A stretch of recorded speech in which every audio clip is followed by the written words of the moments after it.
Good morning, everyone. Good evening, good afternoon, wherever you are, and welcome to this week's Weekly Energy Boost. My name is Elisheva, and today Eitan and I are here to share with you, we've created such a build-up to get to this year, to get to this moment in time. This is the week that the new year energetically begins, and we want to talk about how to take advantage of every moment of this week, but also how to use that approach to create breakthroughs every week of our lives, that this will be a year for all of us of breakthroughs, of transcending, of elevating, and of limitless blessings. Weekly Energy Boost is a 7-day spiritual weather forecast where we provide our listeners with the most practical and powerful tools to navigate the coming 7 days. We do that through the teachings and wisdom and tools of Kabbalah, so that every episode ends up offering wisdom, tools, and techniques to apply any week of your life. And because these next days are so critical, not only those 2 days of Rosh Hashanah that we've been focusing on for the last month, but the 10 days that begin this Monday night and Tuesday. For 10 days, the Kabbalists teach that there is an opportunity to do groundbreaking work, realizations, letting go, transformation. It's almost like you should clear out your schedule and just focus on that for the next 10 days. But we're going to give you a more practical and pragmatic, really, something that you can do on a daily basis to create a different year for yourself. Now that you've done the work of the month of Virgo, that reflection, that deep introspection, you leave that aside and face the opportunity ahead of us in the next few days and, of course, the next week. So, Eitan, when we look at the opportunity of this week, I think a lot of people traditionally or culturally understand that there is something happening this week. There is a tradition of getting together. Many people will go to a synagogue or gather together with family, hear the shofar. Kabbalah has really kind of earth-shattering revelations about this process that a lot of people approach as tradition or culture. What are these next few days really about? So this week is a powerful week. And some of you might watch a day before Rosh Hashanah. And maybe some of you after Rosh Hashanah, but the whole time between Rosh Hashanah and until Yom Kippur, these 10 days, the Kabbalah is saying, it's actually we're not yet alive. It's in between. Our life for this coming year and the download of the force of life, the force of spiritual life, and how life will look like, it's not determined. We're in between 2 lifetimes. Imagine until Rosh Hashanah is 1 lifetime, and the next lifetime is from Yom Kippur. And these 10 days, there's a cosmic opening for real change. What is the opportunity? What's available? We know that in Rosh Hashanah knows to be the birthday of humanity. It's the birthday of Adam and Eve, and it's the birth of humanity. So in birth, our real unlimited potential is available. So in Rosh Hashanah, with the help of the spiritual consciousness and the shofar, there's a download for each one of us. Those who are actually listening have the desire to connect to it. There's a download of our unlimited version of ourselves. If you look at the journey of life, we are born with one version of our consciousness, and as a result, our life. And our purpose in life is every year to upgrade and to access the better version of myself. That's called tikkun process. Unfortunately, most of humanity stays stuck with the old version of themselves. While sometimes they might bring some exciting new people into their life, an exciting new business, an exciting breakthrough in the outside. But if I'm not upgrading and accessing the better version of myself consciousness-wise, deep inside, life will stay the same and less. Because real pain is when I'm not accessing my true potential, and my potential remain potential. And that's what's happening. In one hand, we have cosmic opening to download the better or unlimited or much better version of ourselves in the way we think, the way we behave, the way we act, much more aligned with the light, much more aligned with our soul, much more aligned with letting go of the ego, much more aligned with what we spoke about, being partner with the light of the Creator and feeling the support and the energy, and as a result, better life with less chaos and less negativity, much more aligned with listening to my true soul and body and not attach myself to addiction. But at the same time, the old version of myself tried to take over. So there's potential to access the new version of myself. We're imagining it. And we hope everybody did, and still you can do. Imagining, how does my better version of myself look like? How do I behave? What do I do? How my life look differently? How my consciousness look differently? But the mere fact is a download of the better version of ourselves doesn't mean we're going to keep it. If we're not fighting in these 10 days to actually hold on to the real new me, we might slip into the old comfortable habit. Same old. That's who I am. That's life. And we get stuck in that limited cycle of life. So now we want to discuss what is the sum of the daily work we would like to do in these 10 days to truly solidify the connection with the better version of myself in these 10 days. So maybe you start, Elisheva. What would you say the first step? Because it's so easy to fall to the old version. I think that part of it is accepting. I think it begins with it. Like, I'm imagining as everybody's listening to you, it's very inspiring. It's very exciting. Do we really believe that we can be changed over a process of 10 days? And I think it starts with opening up ourselves to that possibility. I think a lot of us have this perception, this mindset of, I'm not that bad of a person. Yeah, I wish I was a little bit less judgmental, or, I'm sorry that I'm so impatient sometimes with my family. We look at ourselves in the scheme of the world, and we're really not that bad, right? Compared to what's out there, I'm doing pretty good.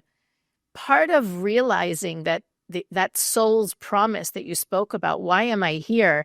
And what is the purpose of having this yearly reboot, is for me to reconnect with my soul's commitment.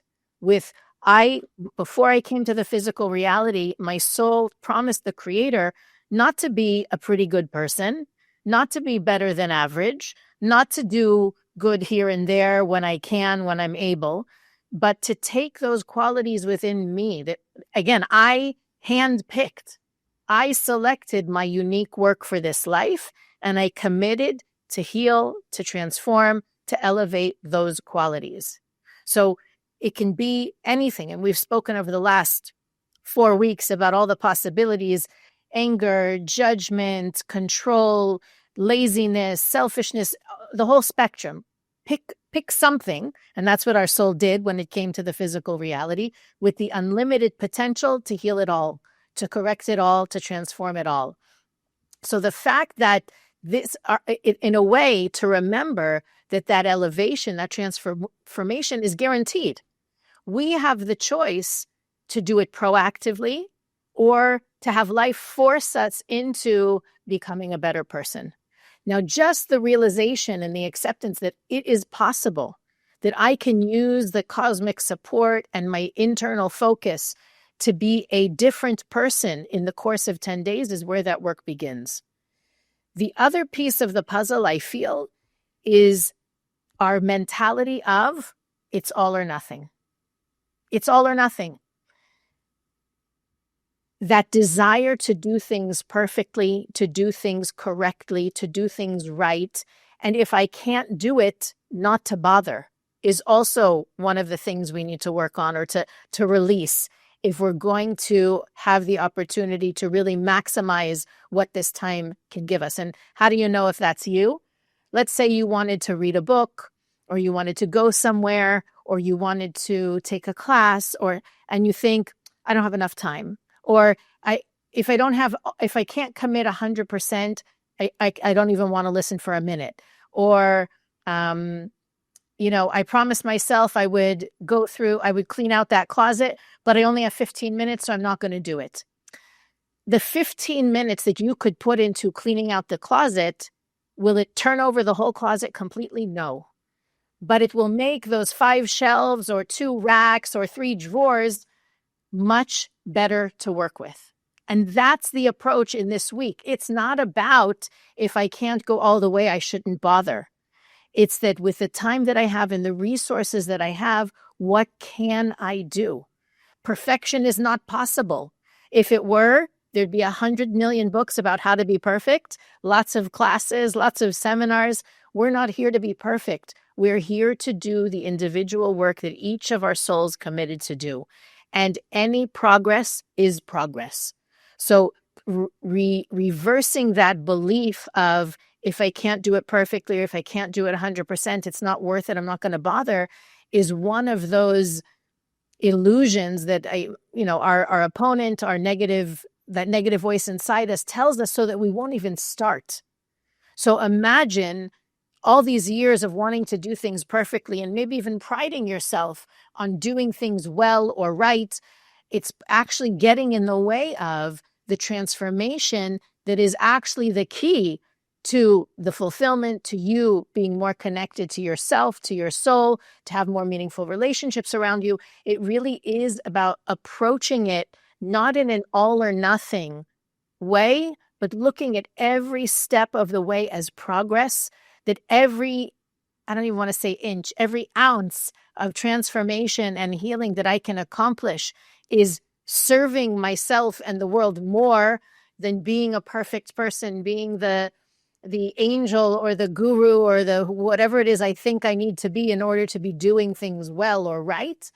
And to start with those small things, that if I can pick one relationship to elevate, to heal or transform, or one quality in me that I can be better at or shift even 50% of the way in the next 10 days, that creates a lasting imprint that can serve me, not only in that area of my life, not just that I'll be 50% better in my life in that area, but that I will know that change and transformation is possible. And that then serves as a motivation and as a catalyst to continue doing the work. Like, wow, the me of 6 months ago would have handled that completely differently. The me of a year ago would have freaked out. The me now is calm, is patient. Am I perfect? I'm not perfect yet, but I also am not here for perfection. I'm here for a better, more expanded and elevated version of me. And that's the goal. Little by little, step by step, every day. That's beautiful. And I think everything starts with the question, who is the real me? Rabbi Isaac Luria, in the book The Gate of Reincarnation, defined the definition of a human being is the soul, means our true identity, the true I is my soul. And that's one of the biggest tricks of the opponent, to create a false identity. So let me give you an example. I have a student that already for a couple of years and wasn't successful last year, see themselves, see their potential, see the capabilities to be so much more proactive and forceful, uh, full of force, okay, in at work, as a father, as a husband, as spiritual being that guiding other people, see themselves so much more powerful and intense, and they have ideas and they have creative ideas, and then somehow they never manifest all the way. They begin and they go back to the old self. And ask them, when we worked before Rosh Hashanah, ask that person few questions. Number one, what are your fears and doubts? And he said, actually, if I'm really honest, I'm afraid that if I'll step into that version, which I see it's my potential of being more forceful, being more intense, being more out there, less lazy, then I'll never have my own freedom. I'll never have my own time for myself, and it feels a little bit too intense and too much anxiety. And ask him the question, what do you really think if you step into that version of yourself? Will it make you happier or more depressed? He said, I'm actually now depressed. And how do you manage that depression? What is it? Actually, smoking too much weed to remove that void. So here is an example. A person sees that stepping into the next version, more intense version of themselves, will make their life better. But there's a fight staying small, staying lazy, staying comfortable. And I'm not saying it's bad or good. They felt in the intuition. It's the right thing for them. So I challenged them, and I'm challenging all of you. That that better version of ourselves, which seemed to be more uncomfortable, it is the real me. Our opponent tells us that's so uncomfortable. You're stepping into your real identity. What do you think your real you? Imagine you see life through your soul.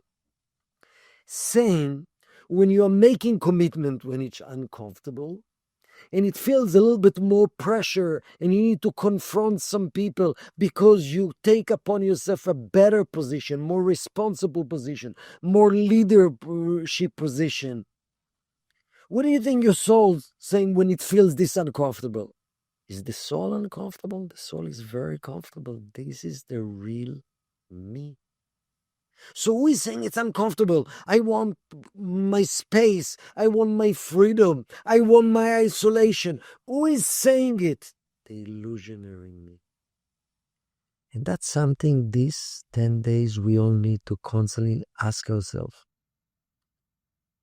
When I say, I can't stand just what's up and that rejection, who is saying it? Your real you or your illusionary you? The limited version of you, the blind you. The fact that you start to ask this question, is it the real me or the illusionary me? The only thing that will bring us true peace, if we're getting closer to the real us, and we better start to use this language. Is it really uncomfortable? Yeah, my ego going through some discomfort. That's the main tool of the opponent of the ego, to keep me stuck and limited. So it's about everything that you're going through in life.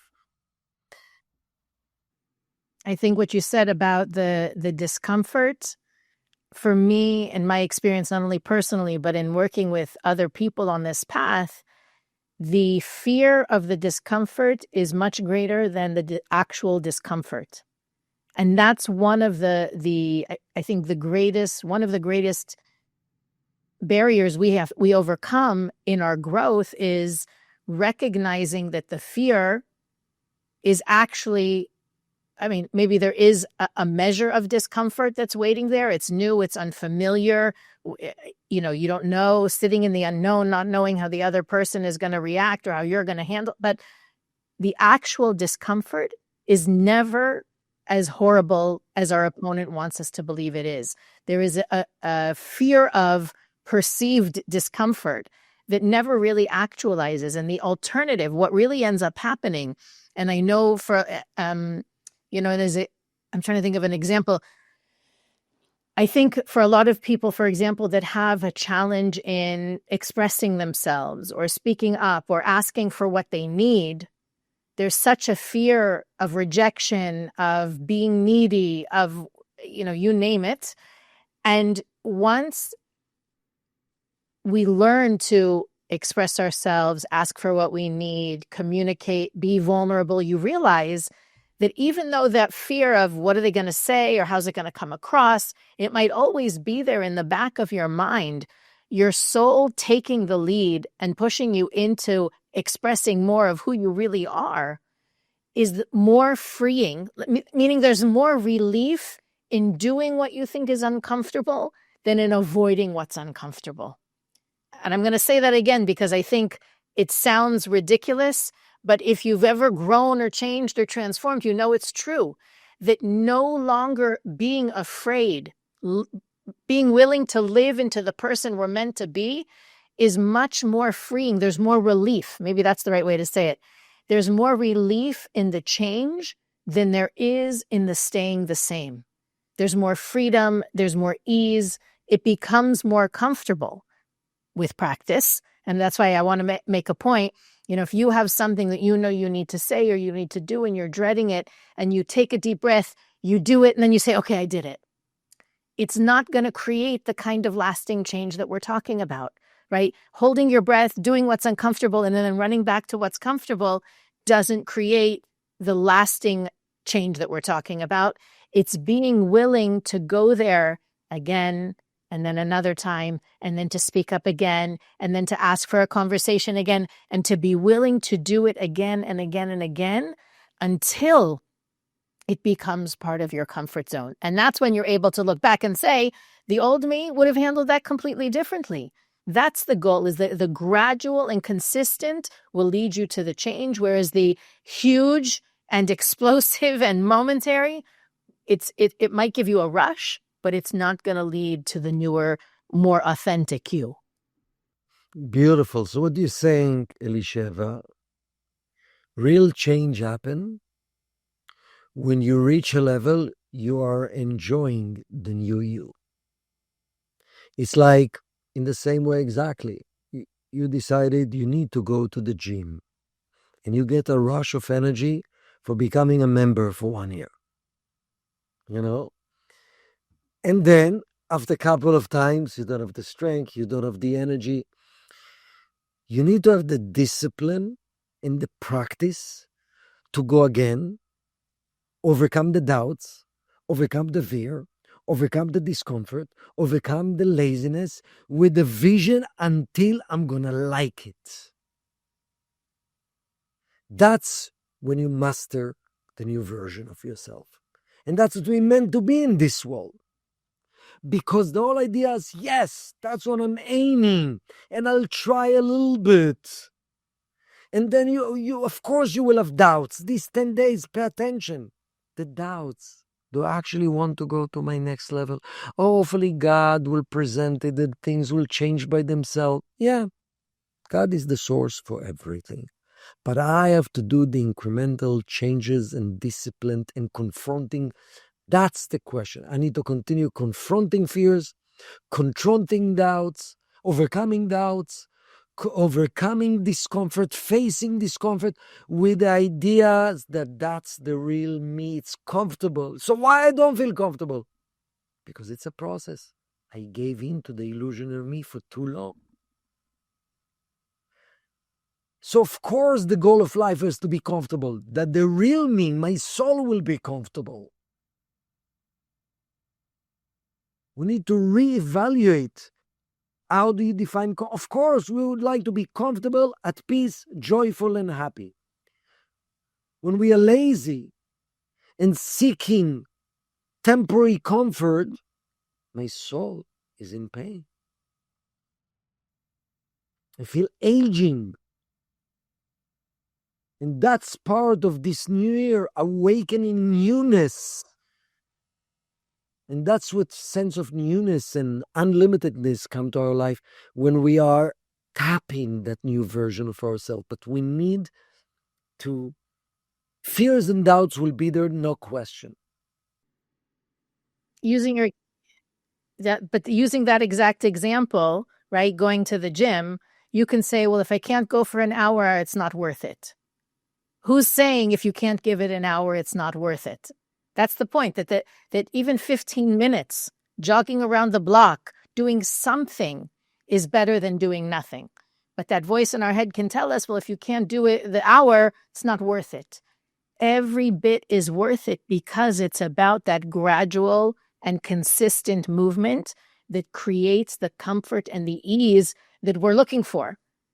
And so this week, as you put aside the work of the reflection and the awareness, and you move into the practice of going against that natural habit of yours to judge or to criticize or to jump to conclusions, ask yourself, who am I jumping to conclusions to? Who am I judging? Who am I frustrated with? And how can I today, don't worry about next week, don't worry about the month after, what can I do today to live more of that version of me, the real me, not the illusionary me? And I promise, I shouldn't promise, but I tell you, I can tell you from experience, if you make that promise to yourself for 10 times a day to check in with yourself and do the opposite of what's natural, easy, safe, predictable,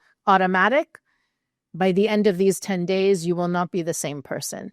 Simply because the right tools at the right time are really what unlock these gates. So, Eitan, I don't know if you have another suggestion, something simple that we can do on a daily basis in this time to make sure that we don't miss the opportunity we're being given. I think there's such a benefit to look at ourselves from our soul perspective. Because at the end of the day, how do you know what's really painful and what's really joyous? Unfortunately, it's only when a person leaves this world. Suddenly, there's no ego, there's no illusion. The soul sees the truth of my potential, and either because I work so much to align with my true potential, there's so much joy and elevation, or there's so much pain of choosing temporary discomfort over my true potential. So this is the days to be soulful. What does my true self wants? Ask this question. What is the real me wants, actually?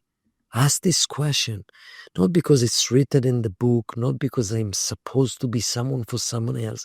At the end of the days, what does my soul really wants? The real me that will make me happy, not to be someone else. We didn't come to change. We came to change the illusionary me to the real me. We came to align with the real me. And this type of question will allow to awaken desire from inside. I love that. And I feel like, especially in this week, and of course, next week, we'll share more insights how to capture the remainder of these 10 days, and the coming weeks also have powerful significance and unique ability to influence the coming year, that all of us doing this work will not only achieve personal growth and transformation, but will create a global shift. So obviously, this is a time in history that our light is needed more than ever.